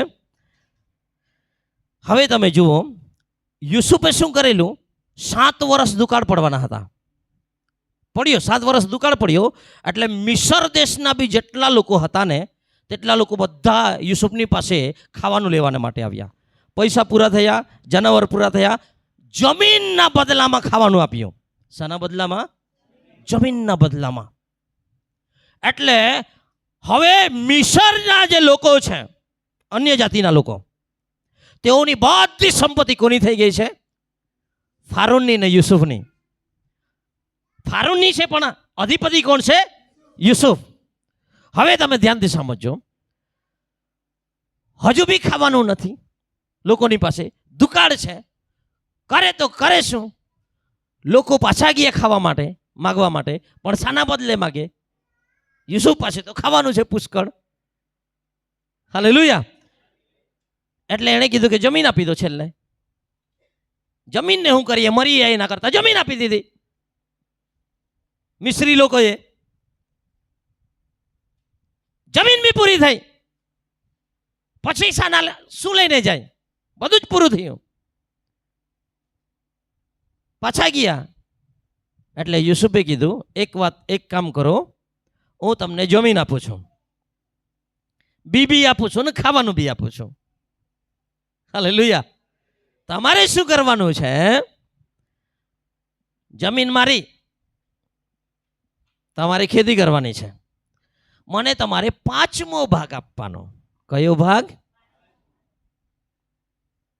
જે પાક્યું છે તેમાંથી 5મા ભાગની જે જમીન છે તેમાંથી તમારે મને આપવાનું છે. બીજું તમારા ખાવા માટે રાખવાનું છે અને તમારા છોકરાઓને માટે અને બીવડા માટે રાખવાનું છે. બરાબર છે? ધ્યાનથી સમજો. 100 જે છે, 100 તેનો 5મો, બરાબર છે? કેટલા થાય? 100નો 5મો ભાગ કેટલા થાય? હક જ આપે ને. 100ના 5 ભાગ કરીએ તો કેટલા થાય? કોણ વિશે બોલ્યો? 50 રૂપિયા આપીશ તને. આ તો ગણિત ના આવતા મા દેવડા વાલા. 100ના 4 ભાગ કરે તો 25 આવે, 5 ભાગ કરે તો 20 આવે. બરાબર? તો 5 ભાગ મતલબ આ જે કે છે ને, જે પાક્યું છે ને, 5મો ભાગ એટલે કે 20% તમારે અહીંયા લાવવાનું છે, 80% તમારું. સમજાયું? હવે ધ્યાનથી સમજો. યુસુફની પાસે 10 ગધેડા ને 10 ગધેડી મોકલેલા છે. મતલબ અરે યાકૂબની પાસે યુસુફે, બરાબર છે. ઇબ્રાહિમ 10% આપતો હતો, બરાબર છે. ઈસાક 10%, યાકૂબ બી 10%. પણ યુસુફ જતા જતા જતા વધતા વધતા એણે નક્કી કરેલું 10મો ભાગ તો પ્રભુનો છે, હું 20% પ્રભુને માટે આપીશ. હાલેલુયા. અને 20 પોતાના પિતાને માટે મોકલ્યા છે અને 20 તેણે ટાઈથ રાખ્યું છે. હાલેલુયા. સમજાય છે હું શું કહેવા માંગુ છું? હું નિયમ નથી કે તમારે 20 આપવાનો, ધ્યાનથી સમજો. કોઈએ પણ આ મંડળીમાં જબરજસ્તી દાન આપવાનું નથી, ભેટ બી આપવાનું નથી, દશાંશ આપવાના નથી, જબરજસ્તી કોઈનું નથી. જો તમને વચન સમજાય છે, પ્રકટીકરણથી નવા કરારમાં આપવાનો છે. કેવી રીતે? પ્રકટીકરણથી, એટલે કે પ્રકાશન, તમને પ્રકાશન મળવું જોઈએ કે ધીસ ઇઝ નોટ માઇન, આ મારું નથી, એ પ્રભુનું છે. હાલેલુયા. સંપત્તિ મેળવવાને માટે શક્તિ આપનાર તે જ છે. હાલેલુયા. એ પ્રકાશન જ્યારે તમે અને હું પ્રાપ્ત કરીએ છીએ ત્યારે હું તમને કહેવા માંગુ છું, 10% નહીં, આ દુનિયામાં એવા લોકો છે 90% પ્રભુને પોતાની આવકનો 90% પ્રભુની સેવાને માટે આપનારા લોકો છે, 10% પોતાને માટે રાખનારા લોકો બી છે. અને તેઓને કોઈ વાતની ખોટ પડતી નથી. તમે દરરોજ કોલગેટ કરો છો ને, કોલગેટ તેનો માલિક જે છે તે 90% પરમેશ્વરની સેવાને માટે આપે છે. તે જ કેવળ નથી, દુનિયામાં બહુ બધા લોકો છે જેમણે 10%થી શરૂઆત કર્યો. પ્રભુએ એટલા બધા આશીર્વાદો આપ્યા કે તેઓ પોતાને માટે બહુ ઓછું રાખે છે, તો એ તેમનામાંથી પૂરું નથી થતું અને મોટે ભાગની સંપત્તિ દેવની સેવાને માટે તેઓ આપી રહ્યા છે. હાલેલુયા. મારો કહેવાનો ભાવાર્થ એ છે, બંધ તો નહીં કરવાનું, કેમ કે એક વચન હજુ વાંચવાનો છું. સાંભળશો? હાલેલુયા. હું તમને કહું છું, એક જ જગ્યાએ પરીક્ષા કરવા માટે પ્રભુએ આખા બાઇબલમાં કહ્યું છે. પ્રભુની પરીક્ષા નહીં કરવાનું, અને પણ માલાખીમાં પ્રભુએ કહ્યું છે, દશાંશો આપીને મારું પારખું લઈ જુઓ, કે તમારે સમાવેશ કરવાને પૂરતી જગા નહીં હોય એટલો બધો આશીર્વાદ હું તમને આપું છું કે નહીં. હાલેલુયા. અને ત્યાર પછી પ્રભુએ કીધું છે, હું ખાઈ જનારને ધમકાવીશ, તમારું કોઈ નુકસાન નહીં થવા દઉં, દવાખાનાના પૈસા બચી જશે, તમારો 1 પણ રૂપિયો ગેરમાર્ગે નહીં વપરાશે. પ્રભુના નિયમ પ્રમાણે એટલે નિયમ શાસ્ત્ર પ્રમાણે નહીં, નિયમ શાસ્ત્રની વાત નથી કરતો. આપણે કૃપાના યુગમાં છે. શામાં છે? કૃપાના યુગમાં. યોહાનની સુવાર્તામાં 1 અધ્યાયમાં લખવામાં આવ્યું છે, નિયમ શાસ્ત્ર મૂસાની મારફતે આવ્યું, પણ કૃપા તથા સત્યતા ઈસુ ખ્રિસ્તને મારફતે આપવામાં આવી. હાલેલુયા. કૃપા કોને કહેવાય? 5 જે છે, 5નો આંકડો એ કૃપાને દર્શાવે છે. બાઇબલમાં 5નો આંકડો કોને દર્શાવે છે? કૃપાને દર્શાવે છે. અને 5મો ભાગ એટલે કે 20% કૃપાને દર્શાવે છે. ઘણા નહીં સમજાય હવે, પણ સમજદાર છે તે લોકો સમજો. એવું તો બધાના જ પવિત્ર આત્મા સમજાવે, તે તો નિયમ છે, બરાબર છે. 10 તો આપણું છે જ નથી, પ્રભુનું જ છે, બરાબર. પણ જો તમે ઈસુ પાસેથી કૃપા પ્રાપ્ત કરીએ છે તો તમે 20% આપનાર થઈ શકો છો. હાલેલુયા. હાલેલુયા. આ સંદેશ આપવા પાછળનો મારો હેતુ એ નથી કે હું તમારી પાસે પૈસા કઢાવું, ના. ફરીથી કહું છું, અહીંયા કોઈને બી પૈસાની બાબતમાં જબરદસ્તી નથી. જ્યાં સુધી તમને પ્રકાશન નહીં મળે ત્યાં સુધી નહીં આપવાનું. આ વચન સમજાય અને એ વચન જો તમને પ્રોત્સાહિત કરે છે અંદરથી, તો તમે તમારું દશાંશ અથવા તો કૃપામાં તમે આગળ વધી શકો છો. Hallelujah, hallelujah. હવે છેલ્લી વાત કરીને આપણે દાન લઈશું, ભેટ લઈશું. બરાબર છે. આ ડાબડાના વિષયમાં બોલીને પછી એમ તો પિયુષભાઈ બોલશે, પણ તો એક વચન વાંચીને હું પૂરું કરવાની ઈચ્છા રાખીશ.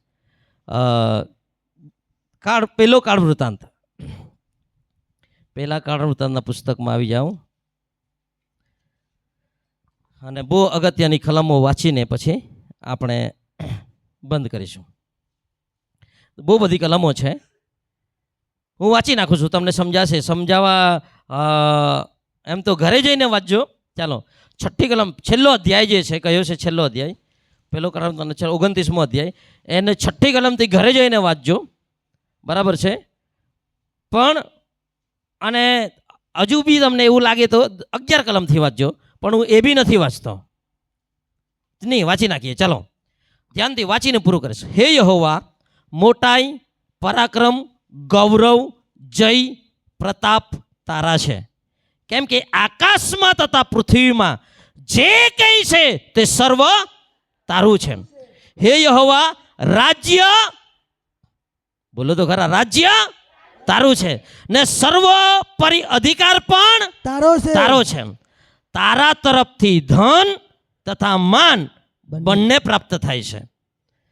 તે સર્વ ઉપર તું રાજ કરે છે અને તારા હાથમાં સામર્થ્ય તથા પરાક્રમ છે અને સર્વને મોટા તથા બળવાન કરવા એ તારા હાથમાં છે. માટે હે અમારા દેવ, અમે તારો આભાર માનીએ છીએ ને તારા પ્રતાપી નામની સ્તુતિ કરીએ છીએ. હું તથા મારા લોક કોણ માત્ર કે આવી રીતે ઘણી રાજી ખુશીથી અર્પણ કરવાને અમે શક્તિમાન હોઈએ. આ દાઉદ બોલે છે. કોણ બોલે છે? દાઉદ. શું અમારી શું વિશ્વાસ છે કે અમે રાજી ખુશીથી તારા ભવનને માટે અર્પણ કરીએ. આજના જમાનામાં 3 મિલિયન ડોલર દાન દાઉદે પરમેશ્વરનું ભવન બનાવવા માટે આપ્યું. 3 મિલિયન ડોલર. તો બી આ દાઉદ શું કહે છે ખબર? અમે કોણ માત્ર કે, હું તથા મારા લોકો કોણ કે આવી રીતે ઘણી રાજી ખુશીથી અર્પણ કરવાને અમે શક્તિમાન થઈએ. આવું કેમ દાઉદ બોલ્યો ખબર?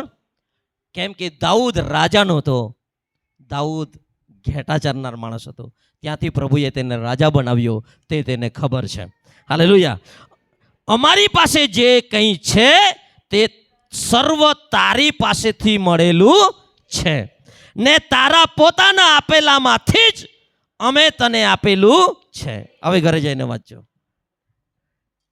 અમે અમારું આપતા નથી, તે અમને જે આપ્યું છે તેમાંથી જ અમે તમને આપીએ છીએ. હાલેલુયા. અને પછી પ્રાર્થના કરે છે દાઉદ કે મારો દીકરો સુલેમાન આ ભવન બનાવવાનો છે, તેને તું જ્ઞાન બુદ્ધિ આપજે અને આ પૈસા વાપરવાની શક્તિ બી આપજે. હાલેલુયા. સમજાય છે? આ શાસ્ત્ર ભાગ વાંચવા પાછળનું કારણ છે આપણે આપણું ભવન, આપણું નહીં, પ્રભુનું ભવન બનાવવાનું છે. ઘરે જઈને દરેક જણ વાંચજો આ વાત. બરાબર છે? આ ડબ્બા લેવાનો બી ફરજિયાત નથી. ઘરે જઈને કોઈએ કહેવાનું નહીં કે જોરામજોર પાસ્ટર આપી દેતા. 1 બી રૂપિયો નહીં આપો તો એ સરખો પ્રેમ તમને કરવામાં આવશે. પ્રભુનો પ્રેમ પૈસાથી ખરીદી શકાતો નથી. સમજી ગયા? પણ રાજી ખુશીથી જો તમે પ્રભુને માટે કરવા ચાહો છો, આપણે 1 વર્ષ પછી એક આલિશાન પ્રભુ ભવન બનાવવા માંગીએ છીએ જેમાં ઓછામાં ઓછા 1000 લોકો માઈ શકે. અને આ વર્ષમાં 1000 લોકો આવવાના છે. કેટલા લોકો વિશ્વાસ કરે છે? હાલેલુયા. તેના માટેની આપણી તૈયારીઓ છે. વિશ્વાસથી આપણે પ્રભુ ભવન બનાવવાના છે અને વિશ્વાસથી તમારું દાન નાખવાનું છે.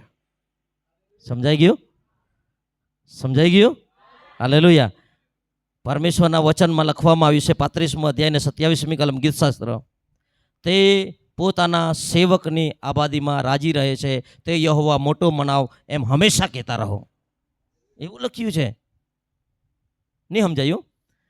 જે પોતાના સેવકની આબાદીમાં રાજી રહે છે એટલે આબાદા નહીં આપે, તમને પુષ્કળ આશીર્વાદ આપે. તેમાં દેવ, તમારે દેવને ખુશ કરવો છે, ધનવાન થાવ પ્રભુના લોકો, તેનાથી પ્રભુ ખુશ થાય છે એવું મારા આત્માનું બાઇબલ કહે છે. Hallelujah, hallelujah. અને એમ જ સંગ્રહ કરવાથી નહીં ધનવાન થશો, આપવાથી ધનવાન થશો. એક તો બતાવવું જ પડશે. ચાલો છેલ્લું પાન ખોલો. આ જે નકશો છે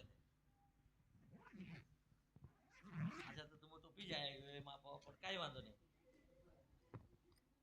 છેલ્લું પાન ખોલો. એમાં એક નકશો છે અને બે નકશા છે.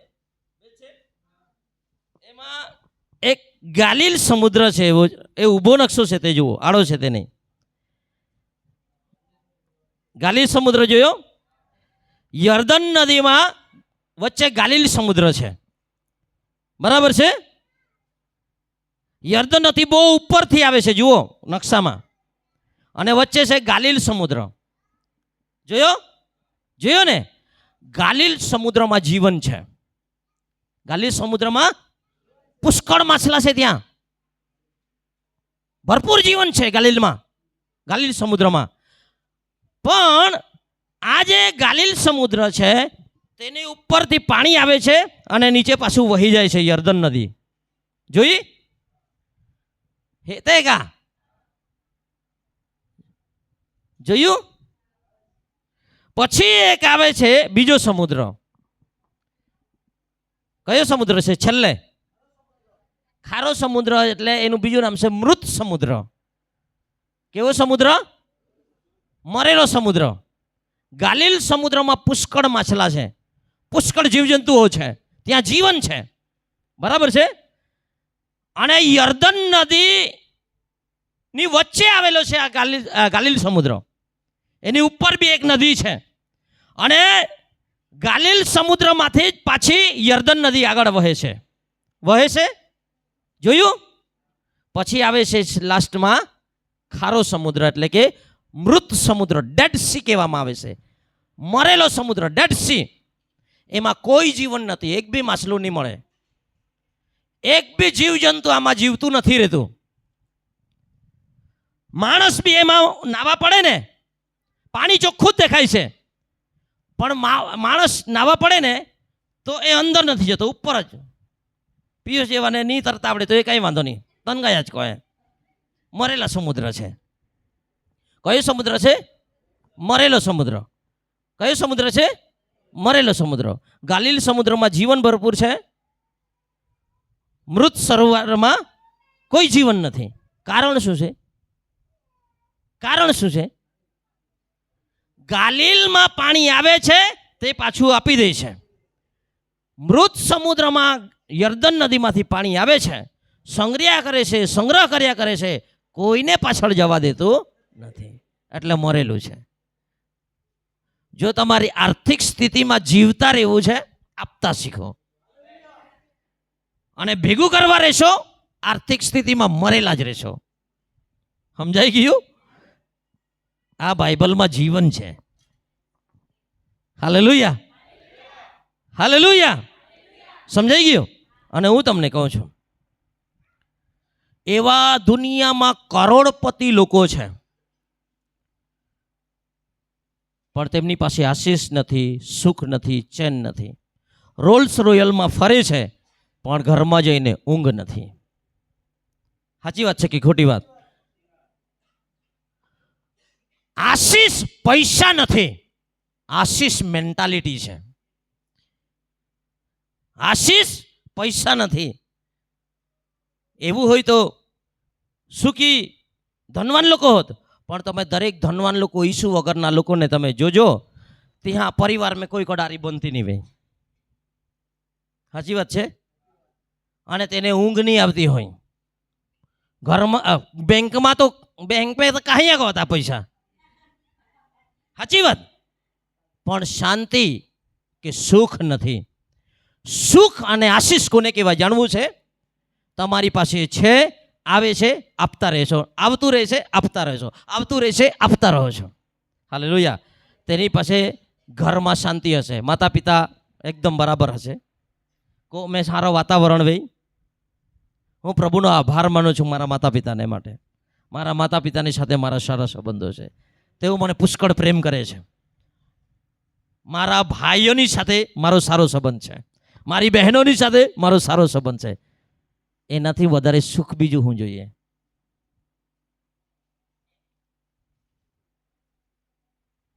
ઊંઘવા પડું, 2 મિનિટમાં બાજુમાં બેઠેલો હોય તેણે નાહવું પડે, તો એનાથી વધારે સુખી કોણ? એટલે હું બહાર બી જાઉં ને સેમિનારમાં કે મિટિંગમાં, તે જલ્દી બધાને કહી દે મારું બી જાય. પછી એમ નહીં કહેતા કે આખી રાત ઊંઘવા નથી દેતા. એ તમારી સમસ્યા છે. આપણે તો ઘસઘસાટ ઊંઘી જાય. હાલેલુયા. હું તમને કહું, સુખ આશીષ એ છે, તમારી જરૂરિયાત બધી પૂરી થાય છે. તમે કોઈના માટે આશીર્વાદરૂપ બની શકો છો. કોઈ તમારા પાસે આવે તો તમે મદદ કરી શકો છો. હા, અને તમારા ઘરમાં આનંદિત વાતાવરણ છે, તમારા નાડી રોગાઈ ના રહેતી, એનાથી મોટું સુખ કયું? સાચી વાત કે ખોટી વાત? સાચી વાત કે ખોટી વાત? તમારા છોકરા તમારાથી ખુશ છે, તમારા છોકરાઓથી તમે ખુશ છો, તમારી કોઈ ફરિયાદ નથી. કરોડો રૂપિયા તાવે ના એ પોઈરોમાં મંતન નહીં હોય, કઈ ફાયદો હોય? સુખ છે? સુખ આશીષ છે? એ આશીષ નથી. આશીષ એટલે પૈસા જ નથી. આશીષ દરેક ક્ષેત્રમાં લાગુ પડે છે, અને તે ઈસુમાં વિશ્વાસ કરનાર લોકોને પ્રભુ આશીષિત કરે છે. હાલેલુયા. આવીએ ભેટ લઈશું.